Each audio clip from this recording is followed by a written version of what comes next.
My apartment had a locked closet the landlord told me not to open. Now I know why.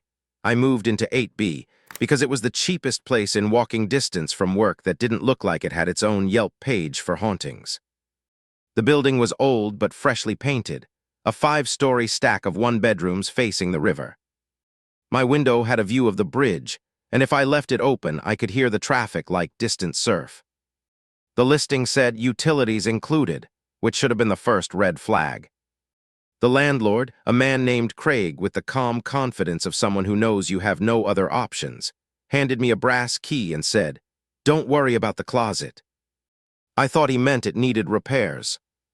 Every unit has quirks, sticky drawers, lights that flicker, outlets that hum. But when I asked, "Which closet?" he said, "You'll know," and went back to pretending the lease printer wasn't jammed. The apartment itself was fine. Pale yellow walls, clawfoot tub, the faint smell of cigarettes baked into the tile. I unpacked everything in a day, ate takeout on the floor, and congratulated myself on being a functioning adult. The closet revealed itself that night. It was behind the kitchen, a narrow door that didn't match the others. No knob, just a recessed handle and a keyhole that looked older than the building. When I put my ear against it, I heard a slow, steady thump, like a washing machine far away. I emailed Craig. "Hey, what's in the locked closet?" He replied 5 minutes later, "Maintenance access. Do not attempt to open." So I didn't. For 3 days. The 4th night, I woke to a dull sound, like someone knocking from inside a pillow. I thought it was the fridge. I lay there counting the beats until I realized they weren't mechanical. They had rhythm. 3 knocks. Pause. 3 more. I said hello before my brain caught up. The sound stopped. The next morning I noticed the smell, faintly metallic like pennies in a damp pocket. It came from the closet door. I worked long hours, so I told myself it was just pipes. The building was ancient. I'd probably hear raccoons if I listened hard enough. But that night when I came home, there was a post-it on the door. Yellow curling at the edges, written in thick black marker, "Stop." No signature. I laughed because fear sounds stupid when it's spelled out in capital letters. I left the note where it was. 2 days later, I met my neighbor across the hall, Mrs. Green, 80-something, floral dresses, a cat that hated everyone equally. She said, "You're in 8B," and when I nodded, she pursed her lips like she was tasting lemons. "Keep that door closed," she said. "What door?" She made a little circle with her finger, miming the air handle of a knob. "The one that hums." I told her it was locked. She nodded like that was the only reason I was still standing there.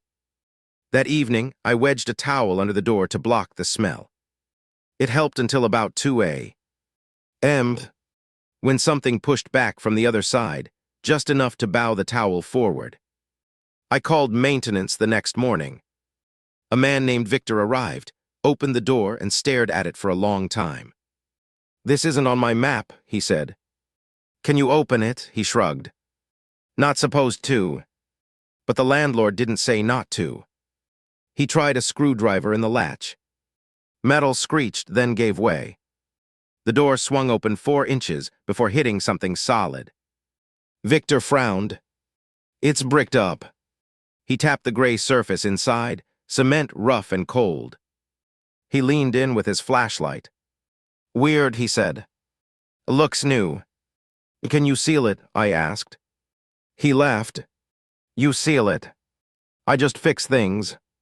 He left. The door stayed ajar, the smell stronger now, sweet and rotted. I shoved it shut and stacked boxes in front of it. For a week, nothing happened. The knocks stopped. I convinced myself it had been imagination, stress, the echo of pipes. I slept again. Then the humming started. It wasn't loud, more like a bass line too low to hear but strong enough to feel in your ribs. The dishes in the sink rattled. The lights flickered, steady pulse to the rhythm of the sound. I texted Craig, "The maintenance access is making noise again." He replied, "8B has no maintenance access." I stared at the message until the screen dimmed. Then I typed back, you said it did. No response. That night, I dreamed I was standing in front of the door, and something on the other side was whispering through the keyhole. I couldn't make out the words, only the cadence, a child trying to sing but forgetting the tune. I woke up to my phone buzzing. It was 3:17 a.m. Unknown number. The voicemail was 10 seconds of static and a single word, stretched thin, down. The next morning, I went downstairs to the basement laundry. The humming was louder there, bleeding through the concrete like the building had a heartbeat. A maintenance map hung by the fuse box. Each unit had a small square marked for water and electrical lines, except 8B, which had a thick black X over it and the words "No Access" written in red marker. Mrs. Green was there, folding towels. You heard it, didn't you? She asked. What is it? She looked at me for a long time. The building was a clinic before it was apartments. They did experiments. Sound therapy, they called it. On what? On whoever didn't pay their bills. I laughed because the alternative was running. You're kidding. She didn't smile. Every few years someone opens that door. Every few years it starts again. I told myself she was senile. I told myself anything to keep from packing. That night the smell came back, copper and mold, and something that reminded me of burning hair. I pushed the boxes aside and touched the door. It was warm again, almost hot. The keyhole glowed faintly, a pinprick of red like an ember. I pressed my ear against it. Whispering. Not one voice this time. Many layered, rising and falling in sync with the hum. I whispered back, "What do you want?" The humming stopped. Then, clear as my own voice, "Open it." I stumbled back, heart slamming. The glow faded. The apartment went silent. The next morning, the towel was gone. I worked late just to stay out of the building. When I got home, the door was open 6 inches. The air inside shimmered like heat. I saw movement, shadows swimming behind the wall. I slammed it shut, locked it with a deadbolt that wasn't supposed to be there, and moved the fridge in front of it. The humming stopped that night, replaced by a faint dripping sound, steady as a clock. When I went to work, my coworkers said I looked pale. I told them I wasn't sleeping. One joked, "Haunted apartment?" I smiled because saying yes would sound crazy. That weekend, I went to stay with a friend across town. When I came back Sunday night, the fridge was 3 feet from where I'd left it, and the door stood wide open. Inside, no bricks. Just a narrow stairwell going down. I stood there a long time, with the flashlight app shaking in my hand. The walls were concrete, wet. The steps led deeper than the basement should go. Halfway down, I found a room. It looked like a lab, rusted metal tables, broken glass jars, wires coiled like vines. A single fluorescent tube flickered on the ceiling.